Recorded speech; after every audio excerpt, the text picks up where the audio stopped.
Hi, I'm Jonathan Parks. I am a Sergeant First Class in the United States Army Reserves. And my duty position here at the Sandhurst competition is the NCOIC of the reserve soldiers that are tasked to come down and assist West Point in their running of the West Point competition. Okay. What would you say is your primary mission here? Our primary mission is to train the non-West Point teams to be on an equal plane with the West Point teams. So essentially what that means is we have 10 tasks this year that we're training non-West Point teams in, to include 14 foreign teams, the 3 sister academies, and 16 ROTC teams to be on an equal plane with the West Point cadets that train here year-round. What do you think it is that the Army Reserve brings to the table? I think the Army Reserve brings to the table a great level of experience. We have a very diverse group of soldiers within our unit, and they bring a very diverse amount of experience to the table, which ultimately ends up benefiting not only us as a unit, but West Point as a whole. What kind of guidance do you give to the West Point cadets? The West Point cadets, we're tasked with training specific elements, and we stick with their guidance. Generally, it's a lot of skill level 1, skill level 2 items that we're training them, but we do add the more realistic, real-world experience, soldier experience, whether it be deployment, real life, civilian job. We bring that a bigger experience to the cadets, because we can speak about it firsthand rather than just out of a manual. What is your actual MOS in the military? I'm actually 11 series. I'm actually a straight leg, 11 Bravo. Okay, can you tell me a little bit about that? I joined the Army years ago. I was stationed in Germany for a number of years. I did my basic training down in Fort Benning, Georgia. I actually was an 11 Mike initially, so I was actually in Bradley's. So while stationed in Germany, I thoroughly loved going to the different training areas. I loved spending my time in Germany, but when I came out of active duty, there were no 11 Mike positions in my local area. I'm from Massachusetts, so the only available units at that time were straight leg 11 Bravo units. So I transferred into the Mass National Guard, which I was there for 10 years. And then I had a small break in service for a number of years while I was working on my civilian career.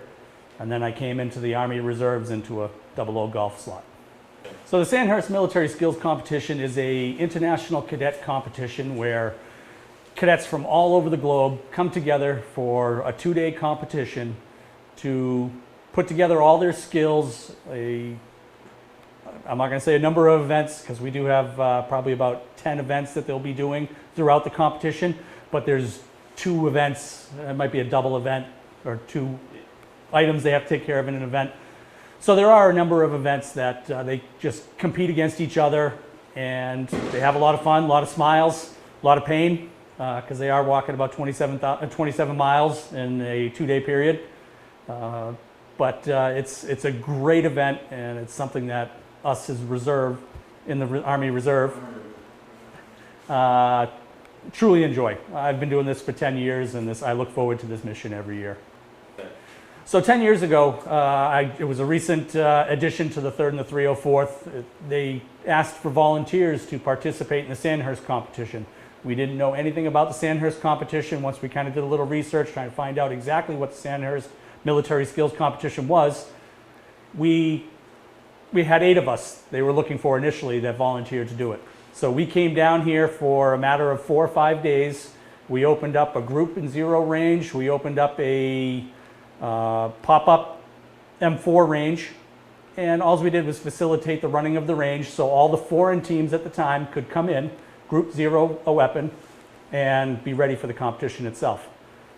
In the last 5 years, it's continued to expand to the point where 4 years ago we were actually asked to assist in the competition itself. So now our mission not only is the external train-up piece, we're now not just doing the 1 event initially, but we've expanded to 10 events today. We have 10 events currently training, 10 lanes currently training right now, and it's just completely exploded for us. And like I said, we're also grading the competition. So I have 60 of our soldiers assigned to different lanes throughout the competition to include overnight recon type lanes to facilitate the grading of the competition.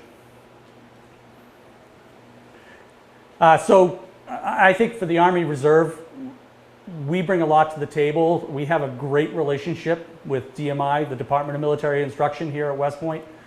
And I think they appreciate the fact that we're able to shift gears quickly and we're able to adapt and overcome to whatever they need.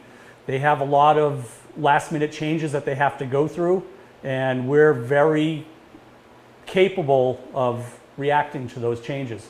So not only are we here in the summertime for CBT and CFT, we're here for the mission for Sandhurst Military Skills Competition, that we're able to adjust to anything they need. So we have that great working relationship with them. You know, they send in text messages to me, hey, what do you think of this? They're asking opinions, especially when it came down to the competition, because they know that we've been doing this for so long. We have that experience. Every 2 years, they change officers here. We've been doing this for 10 years. We're the one common thing to this mission. So the 3rd and the 304th, we were originally assigned solely out of Saco. A few years, they kind of changed things around, and now we have elements down in Fort Dix, New Jersey, our Alpha company. Our Charlie company is stationed up in Schenectady, New York. Our Bravo company is now up in Saco with our headquarters. So we have soldiers from all different walks of life, all different areas, from the backwoods of Maine to, we have border agents in our unit. They're working the northernmost points of Maine, Calais, Maine. We've got border agents coming from there. We have State Department workers from Vermont, police officers from Massachusetts, Maine. We have a lot of different people within our unit, a lot of diversity. And we have the same diversity within the other units as well. There's a lot of police officers, there's a lot of college students. We have a younger feeling out of the Alpha company. There's a lot of younger people in that unit down there that'll slowly start working up through the ranks, but we have a lot of lower enlisted down there. Most of us are NCOs, typically out of the headquarters in Bravo company. Same with Schenectady. Alpha company has a lot of younger soldiers, so we're developing them to be the future trainers. Okay. So at the time we were talking about a good friend of mine. He was, we actually served together after 9/11. We were stationed in New Jersey for Fort Monmouth, which was where the prep school, the West Point Prep School was at the time. Him and I were E6s together. Well, when I got out to become a police officer on the civilian side, I had a 4-year break. He went direct commission. He became a company commander in the 3rd and the 304th. So when I was talking about joining back up, because at that point I had 14 years in, he said, you got to come up to this unit. It's a training unit. Our mission is West Point. Our sole focus is West Point and training cadets. I said, that sounds interesting. So I ended up coming back in. I was his trainer. I was his company level training sergeant. And I've just been here ever since, just for this sole mission. Just the, we're friends down here. It's, you know, it is still the military.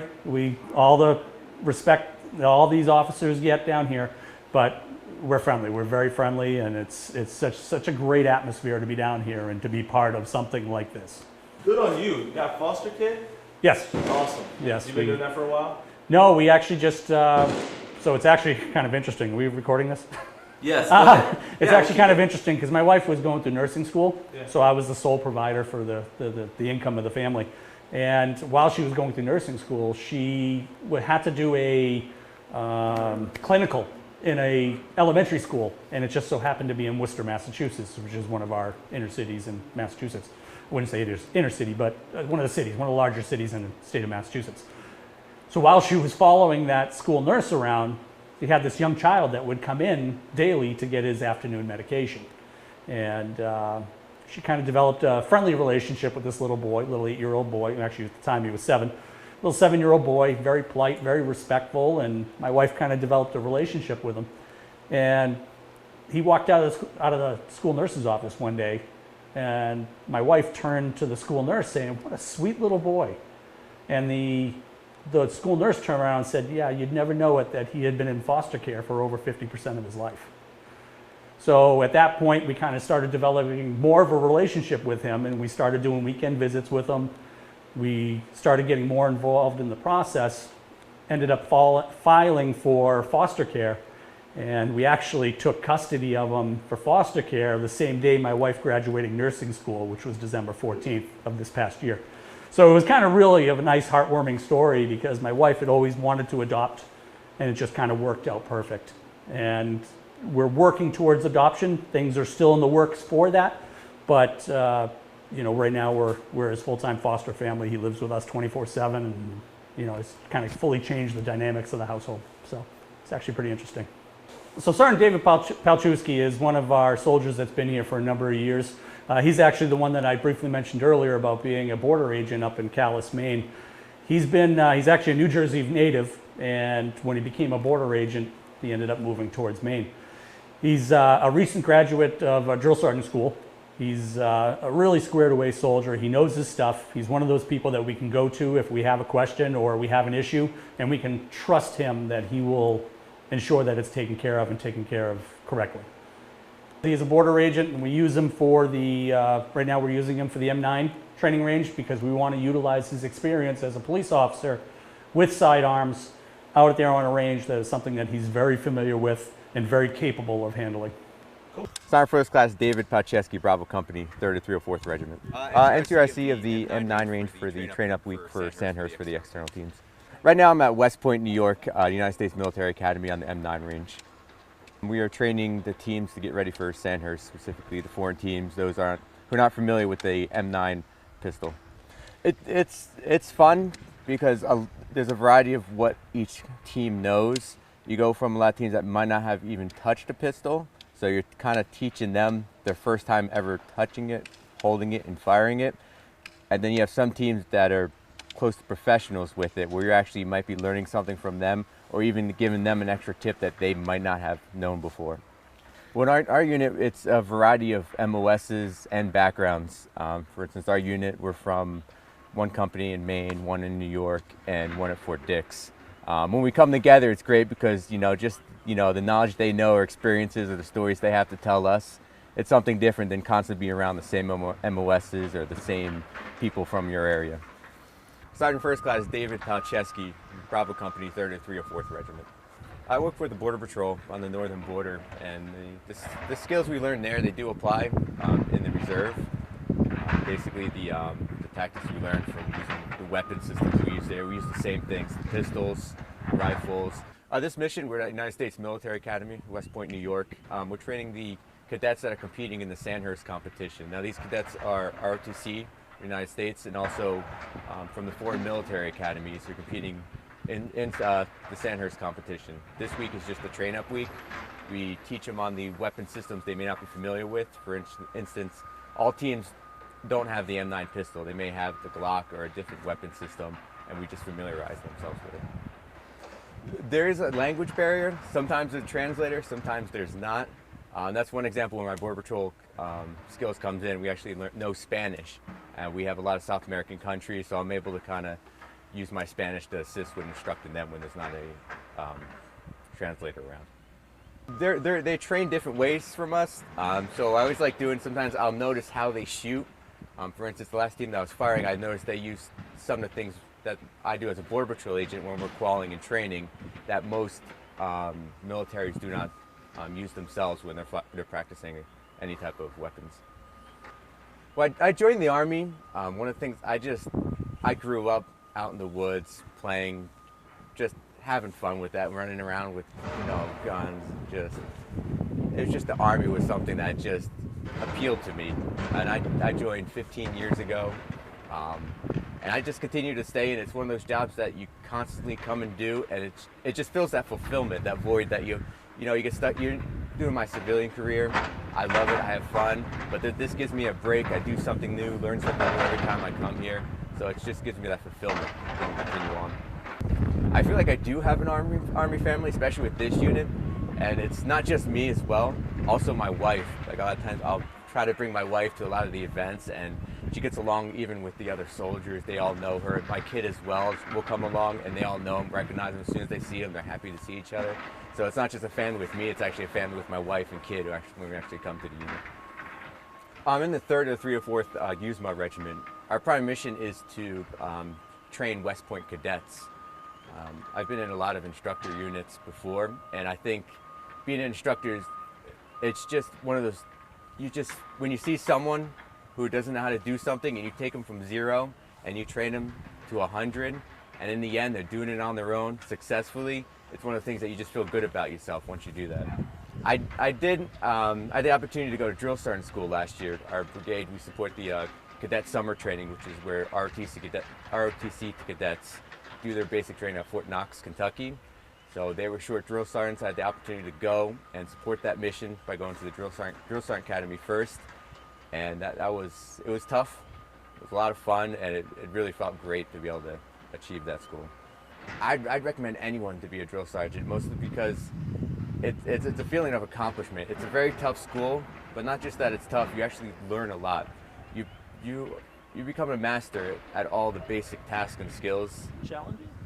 Drill sergeant school, it was very challenging, especially physically, not even just physically, but mentally.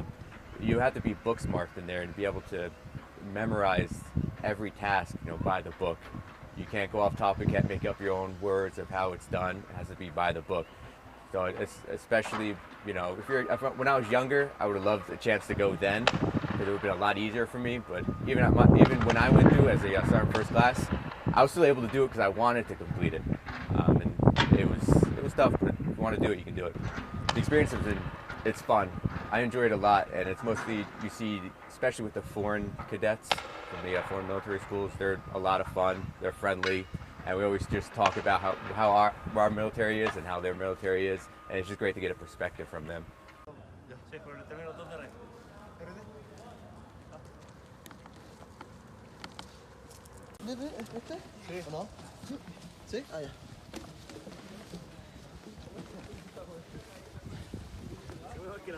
Forward, loading around into the chamber. And from there, once you're ready to fire, you take it off safe and aim it. Now, is there any questions on the pistol, on the M9, or anything else? Yeah, can we front run it? Front run it. So are you talking run about? off the front of the slide. Are you talking about the double action? And No, so when we what's cock front? the gun, we use the slide. We don't pull from the rear, we rack from the front. Oh, Yeah, that's how we run it. oh, you're talking about when you charge it? Yeah, so we charge like, we'll hold the gun like that. Okay. Rack like Yeah. that. Happy with that? And is it okay for our guys to hold like this? You could hold if it's going up in Safe there. direction, yeah. The big thing, as long as it's, I like in the workspace, you have more control. If it's downrange, however you're trained to do it, as long as it's safe, we're okay with it.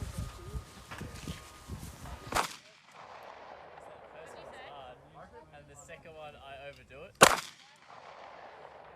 That's I have my own. Yeah. I don't have this. These are fucking pretty. place them right down. That's cool.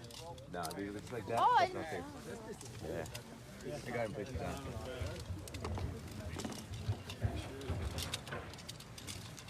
Brass. Good.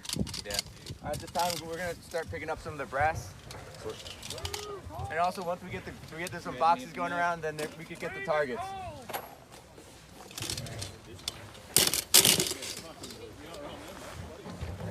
Do you have an empty mag?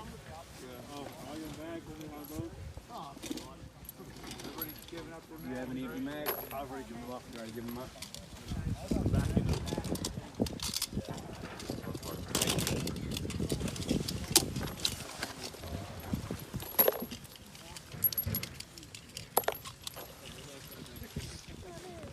Make sure you just give it a good hit when you go in there. These pistols have seen a lot of rounds go through them. Okay, and we're cleaning them. The range, and also Australia. Australia will be on the right side of the range. Yeah, so run their reload. So don't. Okay. I'm just ready. No. For you. He's not. He's not. There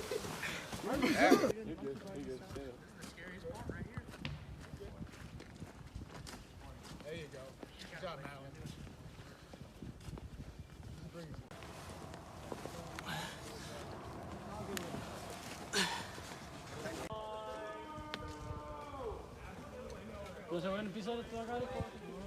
No? Esa no. 470. Weighs about 280 pounds, 120 kilograms. kilograms. Seats up to 10 people. For the purpose of the competition, you'll have 9 people in here. All right. First, for weapons. For the purpose of training and the competition,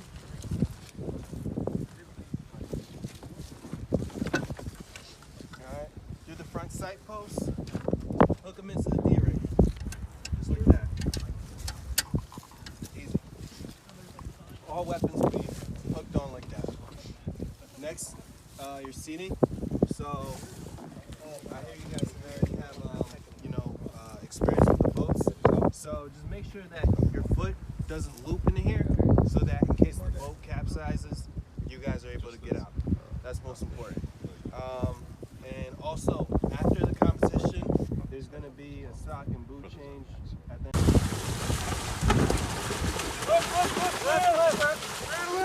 Go, go, go, go! Lift it, lift it. Alright, stop it. Range.